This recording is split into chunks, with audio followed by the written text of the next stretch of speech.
Assalamualaikum warahmatullahi wabarakatuh. Salam, Om Swastiastu, Namo Buddhaya. Salam kebajikan, salam sejahtera, dan salam sehat bagi kita semua. Yang terhormat para narasumber pada podcast Rumah Sakit Umum Pusat Dr. Wahidin Sudirosodo, ibu-ibu, bapak-bapak, para pemirsa di seluruh Indonesia yang saya banggakan. Pada kesempatan ini kita kembali lagi dalam pembicaraan kita masalah kesehatan pada acara Bisa Sehat, bincang santai seputar kesehatan, di mana kita akan membahas tema kali ini adalah update tata laksana TB paru dan TB laten. Narasumber kita pada siang hari ini adalah staf KSM Paru Rumah Sakit Umum Pusat Dr. Wahidin Sudirosodo dan staf Departemen Pulmonologi dan Kedokteran Respirasi Fakultas Kedokteran Universitas Hasanuddin.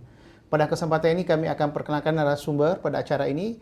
Yang pertama adalah Dr. Irawati Jaharudin, spesialis paru konsultan VISR. Ya, selamat siang, Dok. Siang, Dr. Halid. Yang kedua, Dr. Nurjana Lihawa, spesialis paru konsultan. Selamat siang, Dok. Iya. Sebagaimana kita ketahui bahwa Global TB Report melaporkan 7,1 juta kasus TB yang terdiagnosis secara global pada tahun 2019. Angka ini meningkat dibanding tahun 2018 sebesar 7 juta kasus dan 6,4 juta kasus pada tahun 2017. Peningkatan kasus TB secara global sejak tahun 2013 dinominasi oleh peningkatan insiden kasus baru di India dan Indonesia. India dan Indonesia menduduki peringkat pertama dan kedua insiden TB tertinggi di dunia. Beban infeksi laten TB di dunia pada tahun 2014 diperkirakan sebanyak 1.700.000.000 orang, di mana 35% diantaranya berasal dari wilayah Asia Tenggara termasuk Indonesia. WHO pada tahun 2018 menyelenggarakan pertemuan tingkat tinggi pertama yang membahas tentang TBC. Oleh sebab itu, infeksi TBC ini tidak selalu menyebabkan gejala penyakit, di mana kondisi TB tanpa gejala ini dikenal dengan TB laten atau infeksi laten tuberkulosis. Meskipun tanpa gejala TB, penyakit ini tetap perlu diwaspadai dan diberikan pengobatan medis yang tepat. Dilansir dari United News, sekitar 5% sampai 10% kasus TB laten dapat berkembang menjadi TB aktif dan rentan menular apabila penyakit tidak diobati sampai tuntas. Oleh sebab itu, di dalam penata laksanaan memang perlu kita mendengar daripada narasumber kita pada siang hari ini. Baik, untuk pertanyaan pertama untuk Dr. Ira, mengapa TB masih tinggi di Indonesia padahal sudah banyak program TB DOTS lain-lain yang dilakukan kita di negara kita? Ya, betul sekali, Dr. Halid. TBC itu kan sudah lama sekali ya. Di Indonesia kita sudah ada dulu program Gerdunas TB, Gerakan Terpadu Nasional TB, kemudian program DOTS, Direct Observe Treatment Short Course. Namun sampai saat ini kita masih ranking 2, Dok, tertinggi di dunia. Banyak penyebabnya sebenarnya. Kenapa? Karena meskipun tadi program Gerdunas, DOTS sudah ada, tapi ternyata tidak berjalan sepenuhnya di lapangan. Ya, di lapangan itu mungkin dari sisi petugas yang tidak melaksanakan, dari sisi pasien, dari sisi kebutuhan dan lain-lain. Kemudian hal lain adalah meningkatnya kasus HIV dan TB resisten obat, Dok. Itu juga semakin menyulitkan kita untuk menangani pasien TB karena pengobatan yang panjang, efek samping obat. Dan juga masih termasuk belum semua orang sadar dan menerima informasi ini. Jadi kalau tidak merata pengetahuan tentang TBC ini, maka orang bisa bebas menularkan, Dok, dari satu orang ke orang lain, itu tidak ada habis-habisnya. Jadi ya faktor pengetahuan TB juga yang masih belum memadai seperti itu, Dok, kira-kira. Kemudian muncul juga pertanyaan, bagaimana melakukan diagnosis TB secara dini di masyarakat, karena kita tahu bahwa begitu masyarakat kita begitu banyak sehingga ini perlu ada suatu diagnosis dini yang bisa kita lakukan. Ya. Untuk diagnosis sebenarnya, Dok, karena kita sehari-hari mungkin bisa mendengar keluhan dulu dari pasiennya. Jadi keluhan utama TBC itu paling sering adalah batuk lebih dari 2 minggu. Jadi kalau ada yang mengeluh batuk lebih dari 2 minggu tuh di kepala kita tuh, Dok, sudah ada ini kehati-hatian. Wah, jangan-jangan TBC ini, karena kita kan negara dengan beban TB yang tinggi di dunia ya. Jadi batuk lebih dari 2 minggu, kemudian juga gejala respirasi lainnya, misalnya ada nyeri dada, sesak napas. Tapi yang penting juga adalah gejala penyertanya, Dok. Misalnya dia berat badan menurun, nafsu makan menurun, keringat malam. Kemudian yang penting juga adalah menanyakan riwayat kontaknya dengan orang yang penyakit TBC, baik di rumah, di tempat kerja, dan sebagainya. Jadi itu adalah kewaspadaan kita awal kalau menemukan pasien-pasien dengan keluhan seperti itu atau keluarga kita. Tadi di awal mungkin saya ke Dr. Nurjana. Tadi di awal saya ada singgung tentang infeksi laten TB.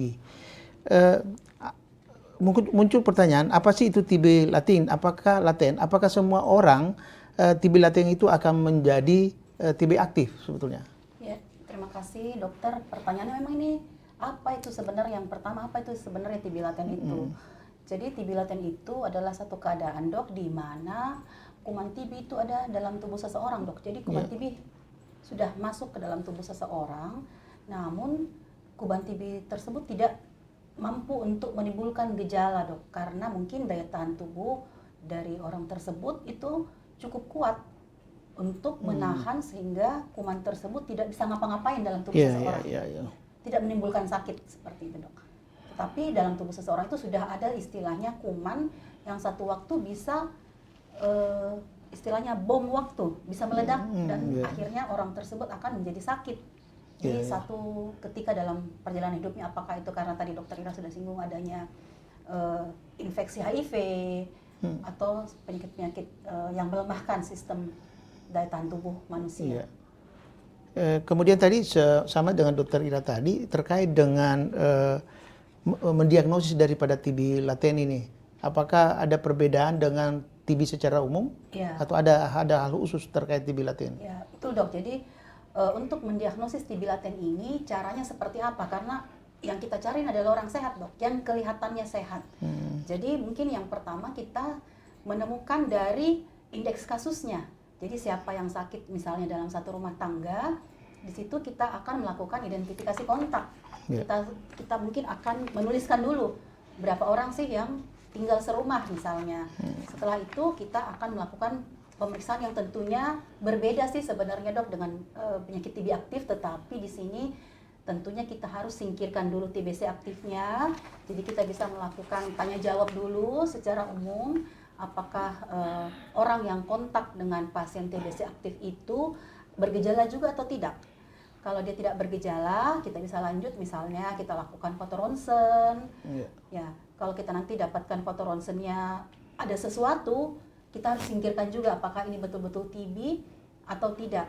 Seandainya normal foto ronsennya, kita lanjut lagi, Dok, ada yang namanya tes tuberkulin.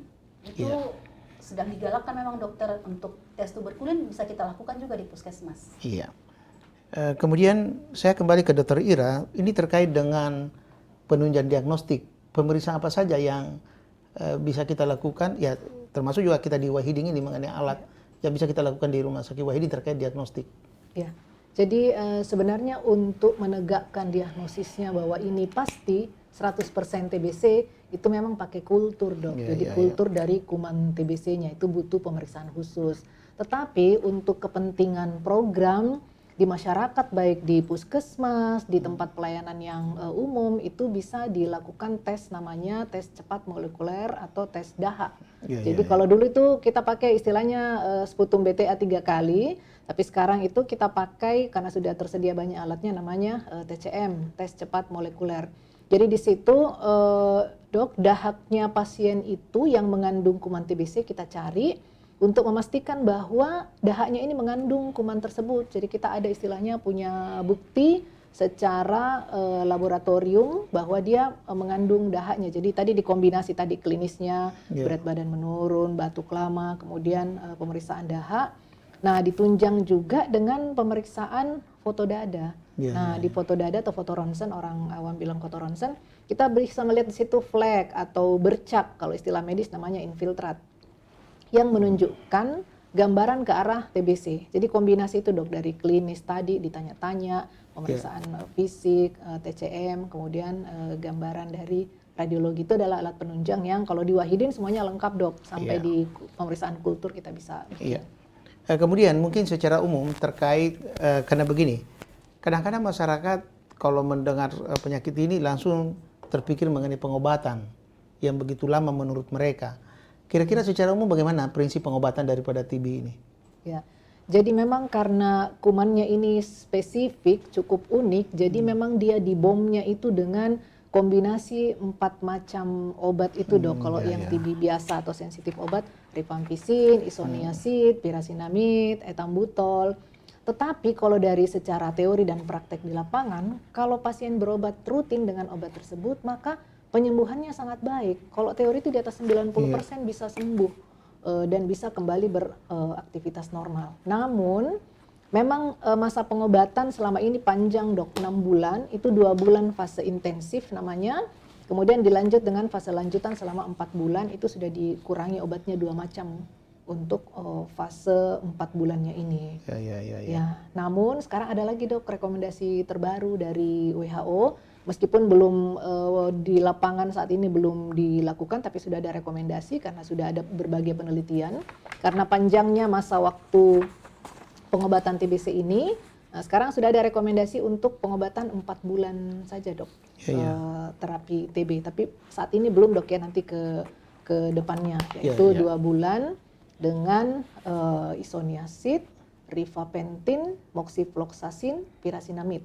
Nah, lanjut lagi 2 bulan lagi isoniazid, rifapentin dan moxifloxacin. Iya. Gitu dok. Oke. Saya kembali ke Dr. Nuka. Ini tadi yang terkait tadi secara umum tadi Dr. Ira sudah jelaskan mengenai diagnostik. Apakah ada pemeriksaan spesifik untuk yang TB laten ini? Iya. Iya. Pemeriksaan spesifik yang tadi yang sempat saya singgung dokter. Jadi untuk TB laten itu penting untuk yang pertama menyingkirkan TBC aktifnya dulu. Jadi kalau pasien sudah ditanya-tanya tidak ada gejala, kita lakukan foto ronsen akhirnya normal, kita lakukan tadi yang namanya tes tuberkulin. Pilihan lainnya sebenarnya ada dokter untuk IGRA, tapi mungkin karena satu keuntungannya memang 1 kali aja berkunjung ke kita. Yang kedua kekurangannya itu dia mahal dokter. Jadi mungkin yang kita anjurkan sekarang itu dengan tes tuberkulin saja dokter. Jadi hanya cukup dengan tes tuberkulin, kita nanti akan melihat hasilnya dari 48 sampai 72 jam berikutnya. Jadi kekurangannya memang 2 kali kunjungan ke fasilitas kesehatan. Kemudian apakah ada perbedaan pengobatan TB secara umum dengan TB laten ini? Laten, ya. Namanya saja tentu ada perbedaan dokter, karena namanya saja yang satu kita untuk pencegahan, yang satu untuk mengobati. Nah di sini yang sudah lama sebenarnya kita sudah pernah dengar, mungkin dulu itu digalakkan untuk anak-anak umur di bawah 5 tahun, yaitu pengobatan dengan INH selama 6 bulan.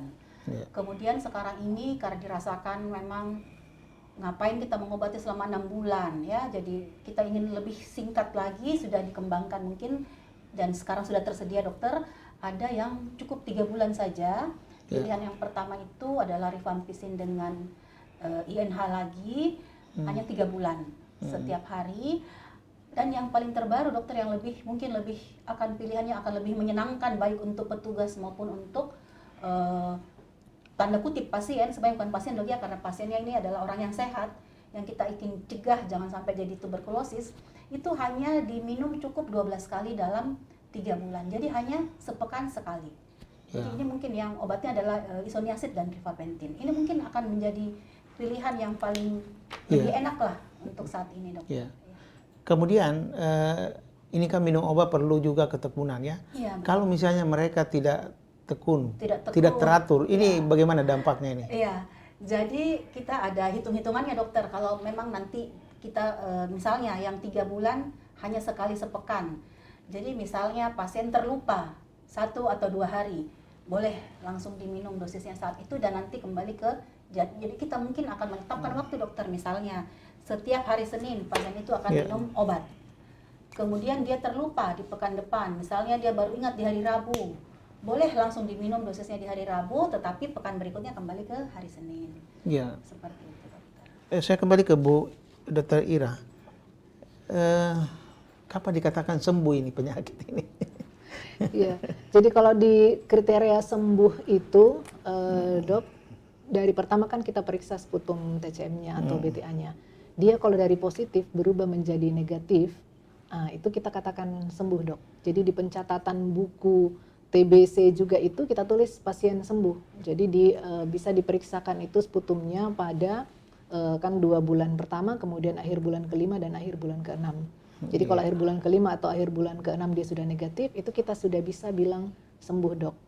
Kalau misalnya dari awal dia punya TCM negatif dan di akhir negatif, itu kita bilang pengobatan lengkap.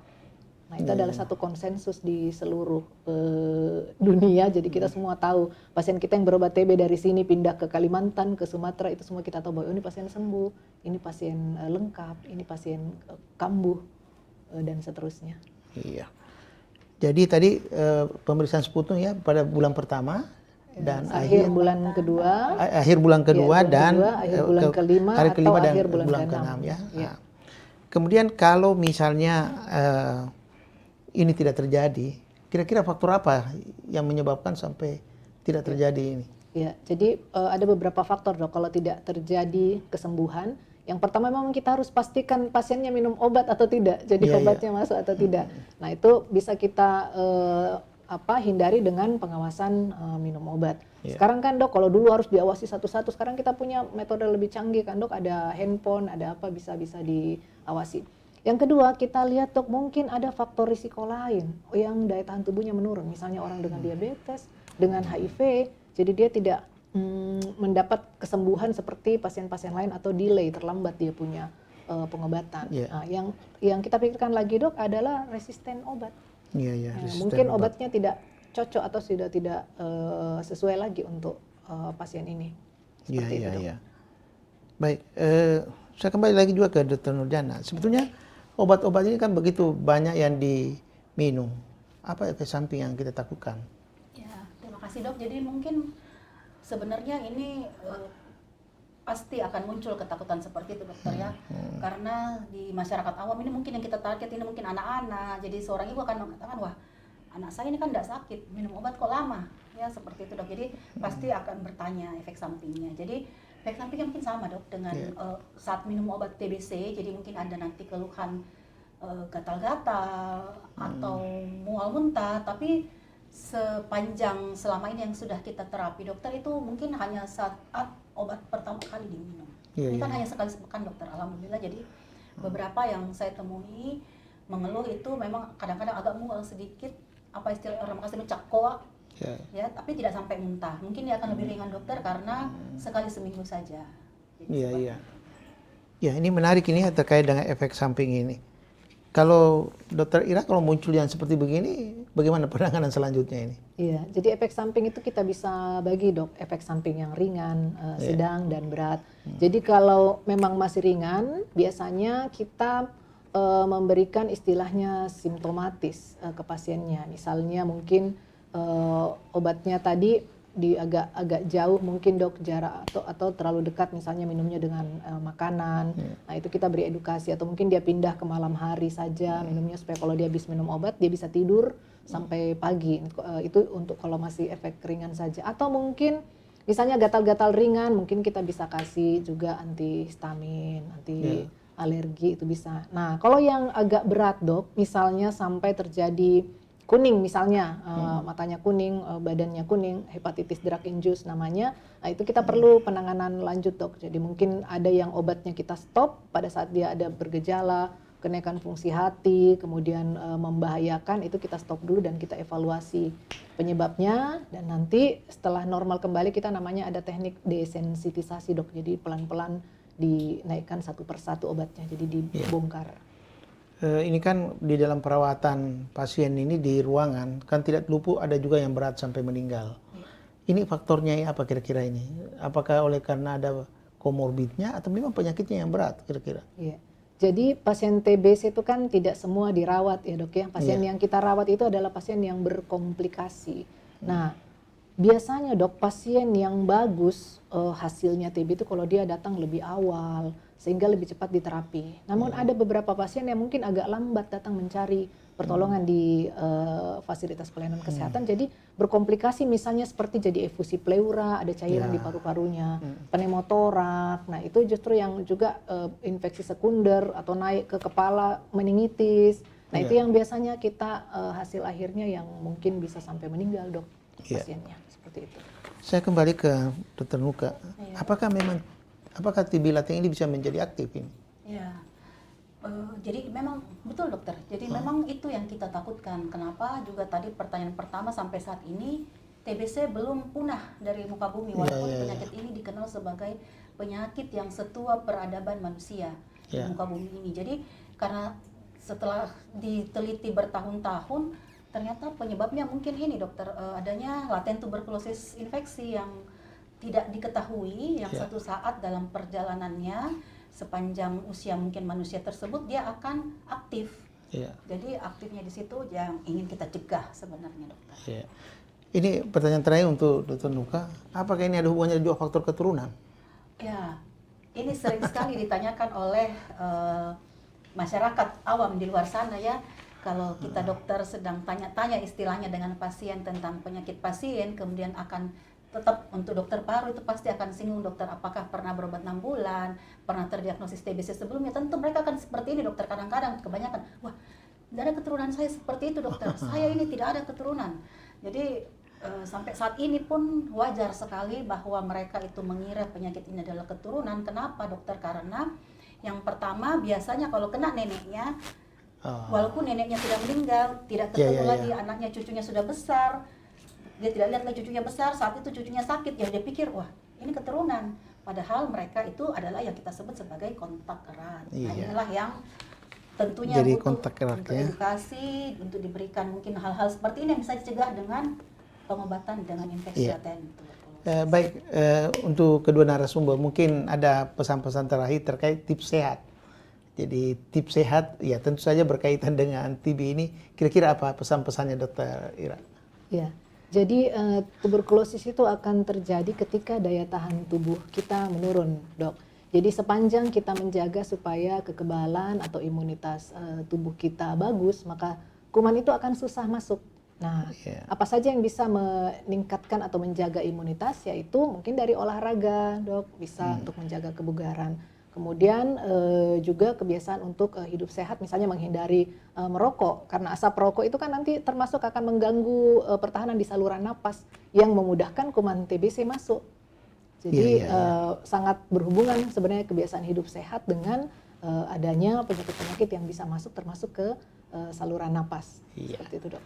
Untuk Dr. Nuka kira-kira ada tips-tips sehat? Untuk hidup sehat saya rasa sama dokter. Perilaku hidup bersih dan sehat itu secara umum merupakan senjata kita untuk penyakit apapun, saya rasa, apalagi termasuk dalam hal ini penyakit infeksi ya dok. Kemudian yang satu lagi, kemarin waktu kita pandemi COVID rajin pakai masker, ya apakah ini juga bias dokter? Apakah karena hal itu menyebabkan penularan TBC itu agak berkurang atau memang mereka takut memeriksakan diri ke dokter? Jadi mungkin seperti itu. Baik, terima kasih banyak. Ibu-ibu, bapak-bapak, para pemirsa di seluruh Indonesia. Jadi kalau kita lihat mendengarkan berbagai macam penjelasan tadi dari narasumber kita, bahwa memang penyakit ini memang perlu kita tangani dengan baik. Dan ternyata bahwa infeksi TBC ini tidak selalu menyebabkan gejala, terutama pada waktu dini sebetulnya. Kondisi TB tanpa gejala inilah dengan TB laten atau infeksi laten tuberkulosis. Meskipun tanpa gejala, penyakit ini tetap perlu diwaspadai dan diberikan pengobatan medis dengan yang tepat ya. Dan untuk mencegah TB laten berkembang menjadi TB aktif atau penyakit TB, penderita perlu menjalani pengobatan. Terutama untuk penderita TB laten yang serumah dengan penderita HIV/AIDS dan anak balita yang serumah dengan penderita TBC. Selain itu, pemilik penyakit penyerta atau komorbid yang mengalami gangguan sistem kekebalan tubuh seperti penderita diabetes dan gagal ginjal kronik juga perlu menjalani pengobatan TB. Ada satu hal yang menarik tadi yang dikemukakan Dr. Ira terkait dengan gejala-gejala sebetulnya. Yang pertama, kalau misalnya ada batuk lebih dari 2 minggu, ini sudah perlu kita waspadai, dan kadang-kadang juga sudah disertai adanya nyeri dada dengan sesak nafas, dan ada berat badan menurun, ya, nafsu makan menurun, ada keringat pada malam hari, dan juga ada riwayat kontak dengan TB. Ini yang perlu kita perhatikan. Dan juga untuk diagnosis pastinya ya, yaitu dengan kultur sebetulnya. Tapi sekarang ini kalau dulu ada BTA ya, sputum BTA 3 kali, sekarang ada TCM, jadi tes cepat molekuler ya, ditambah dengan adanya pemeriksaan foto dada. Dan kalau kita melihat dari terkait dengan kriteria sembuh tadi, ini sudah jelas sekali ya, pemeriksaan yang positif menjadi negatif, yaitu pada pemeriksaan sputum pada minggu kedua atau minggu kelima dan minggu keenam, dan pada bulan kelima dan bulan keenam. Dan tentu saja yang paling juga sering ditanyakan kepada pasien adalah terkait efek samping. Tadi sudah dijelaskan lebih jauh efek samping ini, dan efek samping ini ada yang ringan, ada yang sedang, dan ada yang berat. Kemudian tips dari kedua narasumber ini cukup menarik ya, karena terkait dengan terkait daya tahan tubuh, dan tentu saja daya tahan tubuh ini dengan pola hidup sehat dan juga dengan olahraga itu perlu dilakukan. Oleh sebab itu sekali lagi bahwa pengobatan yang diberikan ini betul-betul ibu-ibu, bapak-bapak harus betul-betul rajin ya, terkontrol daripada pengobatan daripada TB ini. Saya kira sampai sekian saya akhiri. Wabillahi taufiq wal hidayah. Wassalamualaikum warahmatullahi wabarakatuh. Waalaikumsalam.